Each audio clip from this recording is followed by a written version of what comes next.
Hey, what's happening all? It is Tuesday, the 27th of September. I'm sitting in Miami at the moment. I was supposed to be in Tampa, got there Sunday night.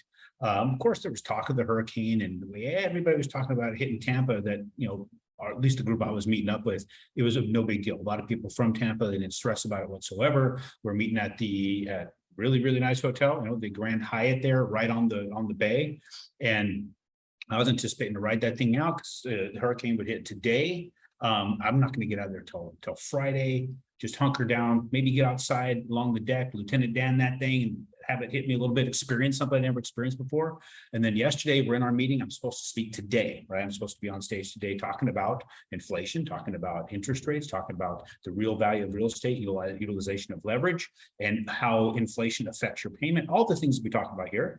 And the hotel shut us down.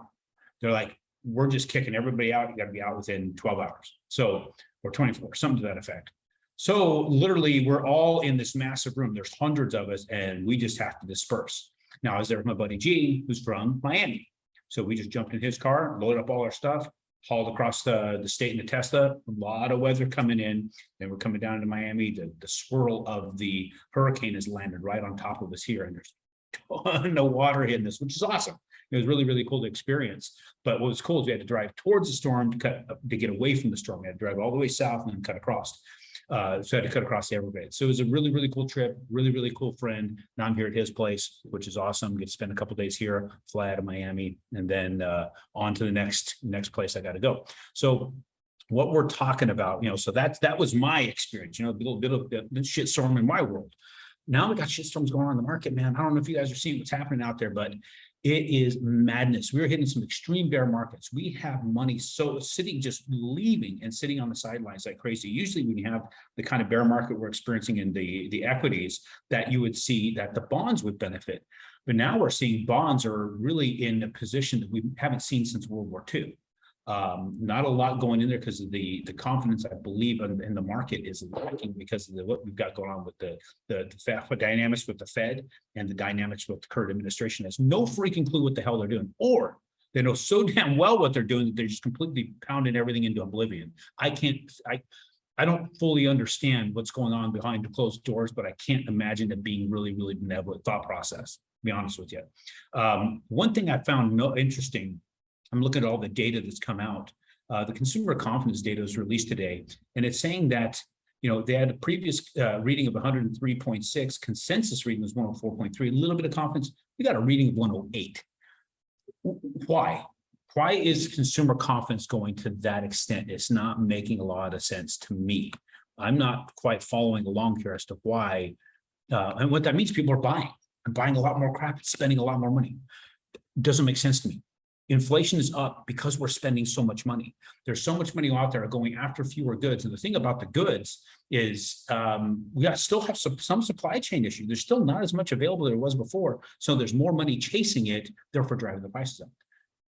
We need to calm down our consumption in reality. That's one thing. And that's the reason the Fed's raising rates and everything to calm down the consumption. So a lot of it's going on credit cards. People are using credit to buy groceries right now. Now, I understand it might be groceries, might be necessities, a little bit of stockpile action going on because of the uncertainty in the market. That I can get behind, right? Because it's extremely uncertain. I have no idea where this is going to land. I can't begin to speak where this is going to land.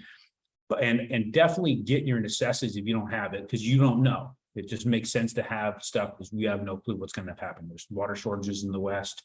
There's food shortages all over the place. It's just, it's a maddening time to live in, but it's also a great time because look at all the technology and other things we got, but protect yourself. That's all I can say is protect yourself. So let's look at the markets and see what's going on here. We've got, so look at this. This was a pretty fast fall and it was an ugly fall. But it didn't have a whole lot of, it had some big days in it. Look at these were big days. When we were experiencing this, it was ugly. We did not like this back in March, right?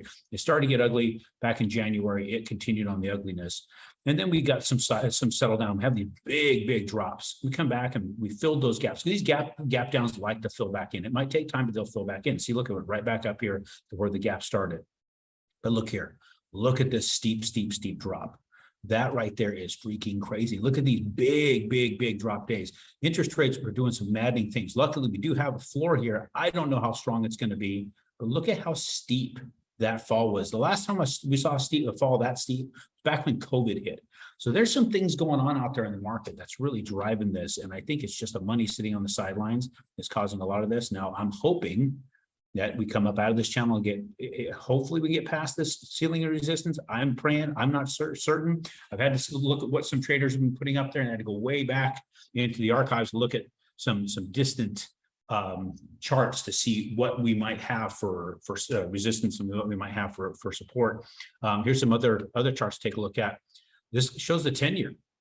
10-year was sitting right at a spot yesterday. We thought was going to be a good spot and a good ceiling that's going to protect us. But look at where the ceiling was. And I laid over the Fannie Mae 5.0 to see what that might do for us. Very, very interesting to take a look at. Look at where this peak, it hit that same peak and came off at. This is the exact same spot that this particular trader went back and looked in 2009, and he used this as a specific spot. I just happened to lay it over on the Fannie Mae 5.0 and thought, wow, this is very interesting how it's matching up. And look, we're matching also up right here with the top of this. So I don't know how that correlates. We go right to the top of where this traded to at the very end of the top of that wick. It puts you right at the top of the 5.0.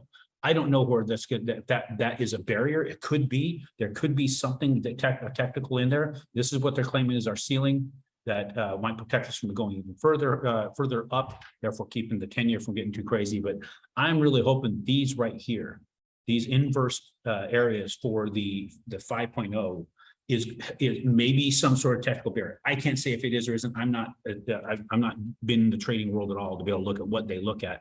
But looking at what they're telling me, I'm at least hopeful that this might be something that might stop us from getting uglier in the 10-year. I can't guarantee it. We're in some uncharted territory, places we haven't seen in a very, very long time, 70 plus years. We'll see how this all plays out. Yesterday, I talked to our guys. You'd seen them on here. Dave Bennett and Tim Yates have been on this in the past. They're the ones who are doing our trading with our bonds. And they had seen that the wholesale side is charging points. You can't get par anymore anywhere, much less on the retail side where we're offering it. You go to what they call the cash window, the Fannie Mae cash window, it's charging points even there. So we're not getting away from points, guys. Anytime I get we want to get away from it, but we ain't getting away from our current environment. Just know the points are coming.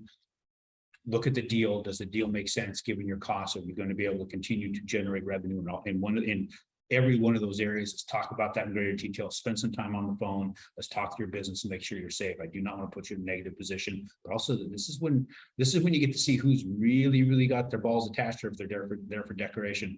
So let's go ahead and charge forward. If you need us, let us know. Thanks for watching. We'll catch you guys on Friday.